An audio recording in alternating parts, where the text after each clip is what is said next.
Iraq, సిరియాలో భారీగా భూభాగాలను ఆక్రమించిన ఇస్లామిక్ స్టేట్ ఉగ్రవాద సంస్థ కొత్త కరెన్సీని ప్రారంభించినట్టు ప్రకటించింది. నాణేలను ముద్రించినట్టు తెలిపింది. సెప్టెంబర్ 11 దాడుల తర్వాత ఇది అమెరికాకు రెండో ఎదురు దెబ్బని తాజాగా విడుదల చేసిన వీడియోలో పేర్కొంది. ది రీచ్ ఆఫ్ ఖిలాఫియా and the returns of the gold దినార్ పేరిట వెలువరించిన ఈ వీడియో ఒక లఘు చిత్రంలా ఉంది. అందులో కొత్త కరెన్సీని ప్రదర్శించారు. సొంత బంగారు నాణేలను చలామణిలోకి తెచ్చినట్లు పేర్కొన్నారు. అమెరికాకు బానిసలుగా మార్చుకునే దాని పెట్టుబడిదారి ఆర్థిక వ్యవస్థకు ఇది పెద్ద ఎదురుదెబ్బని చెప్పారు. బంగారం, వెండి, రాగి నాణేల తయారీ ప్రక్రియను వీడియోలో చూపారు.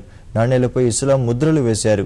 షరియా చట్టానికి అనుగుణంగా వాటిపై మానవులు కానీ జంతువుల చిత్రాలు కానీ ప్రదర్శించలేదని వీడియోలో వ్యాఖ్యాత పేర్కొన్నారు. నాణ్యం వెనుక భాగంలో 7 గోధుమ మొలకలను ముద్రించారు. అల్లా మార్గంలో వెచ్చించినందుకు లభించే ఆశీర్వాదానికి ప్రతీక అనే వాక్యం కూడా దానిపై రాసి ఉంది.